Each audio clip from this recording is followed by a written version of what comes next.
Hello and welcome to another episode of the Burson India Podcast. I'm your host, Hemali Mahajan, Managing Director, GCI Health India. Today, we are going to talk about a very interesting topic that is a focus for the healthcare industry: Gen Zs and their perspective towards healthcare in India. I'm thrilled to have Brena Terry, Global Healthcare Client Leader at Burson, joining us today. Brenna and her team spearheaded this groundbreaking global study, and she brings a unique lens to India's Gen Z healthcare revolution. Hello, Brenna. Welcome. First, we would like you to share a bit about your role at Burson. Hi, Hemali. Thank you so much for having me on today. I'm Brena Terry. I am a global client leader here at Burson. So that means that I have a really fun and exciting job.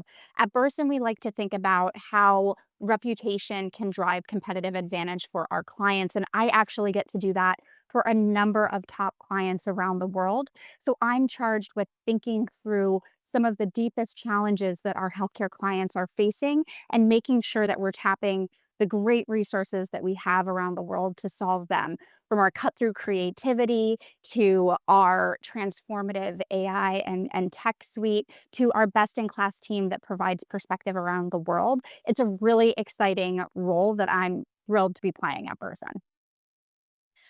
Well, that sounds really exciting, Brenna.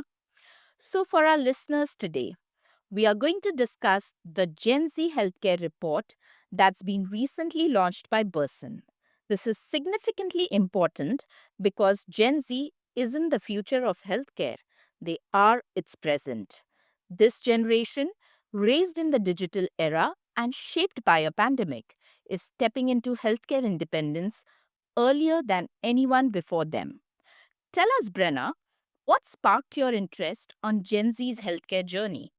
What sparked our interest in Gen Z's healthcare journey was the pandemic. I know that we're now approaching the 5-year anniversary of the pandemic, but it actually is so real and continuing to shape the way that all generations are engaging with their own healthcare.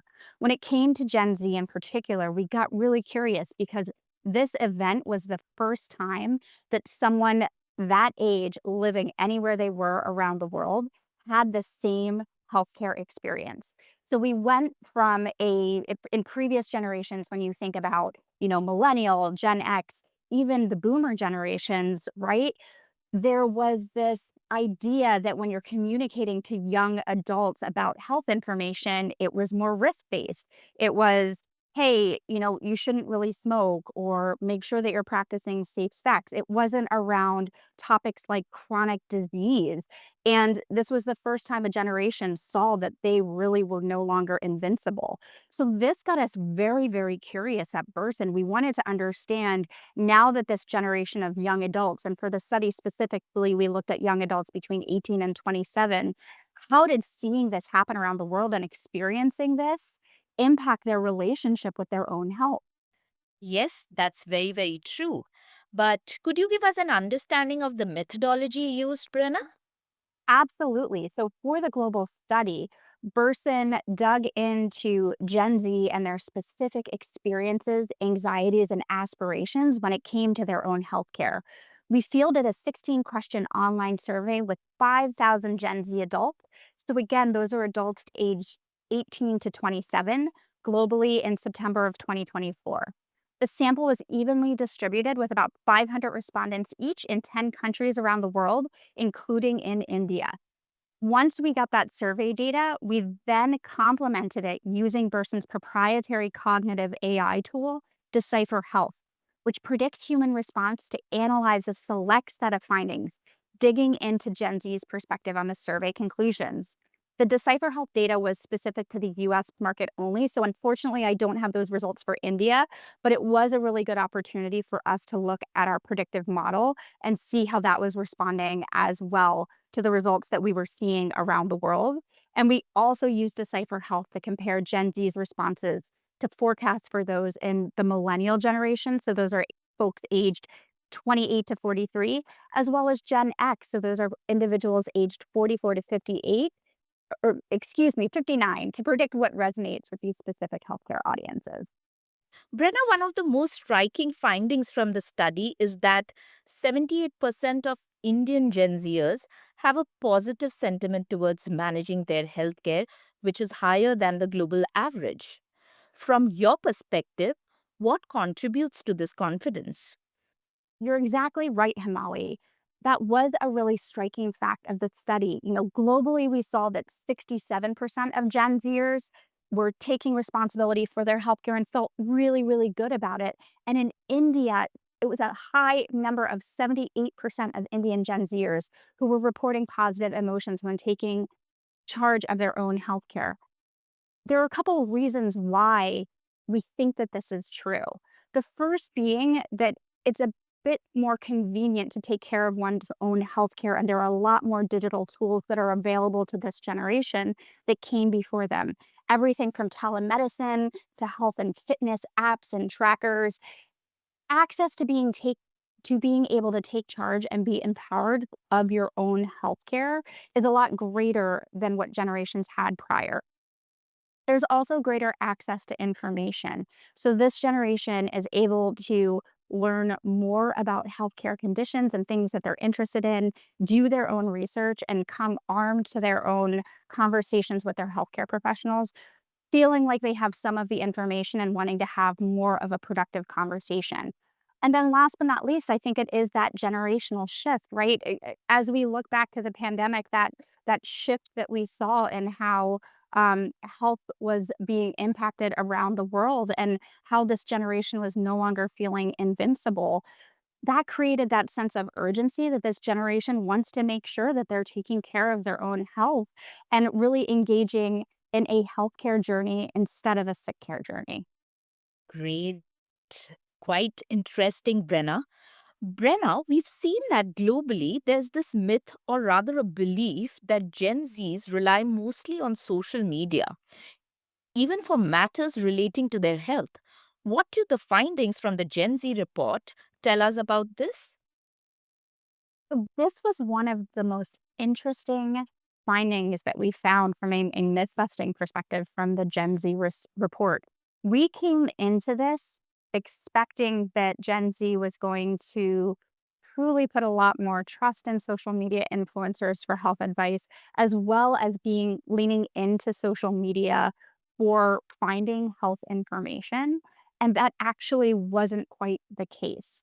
We know that social media influencers play an important part of the healthcare communication journey, but it's not meant to be the end all be all. So in India specifically, we found that 38% of Gen Z trust social media influencers when providing healthcare advice. And the number is about 20% globally. So it is a bit higher for Indian Gen Z adults. At the same time, what we saw is that they're trusting and really leaning into those in-person relationships that have been built over time when it comes to their healthcare journey. So trust in doctors specifically coming in at around 77%, but also family and friends coming in at 66%.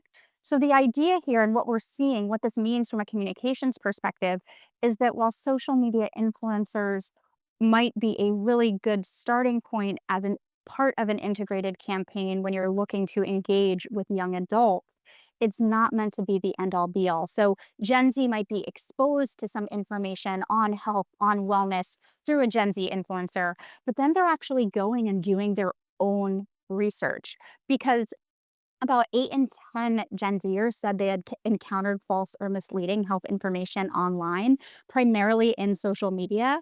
So they're on to that. They're recognizing that.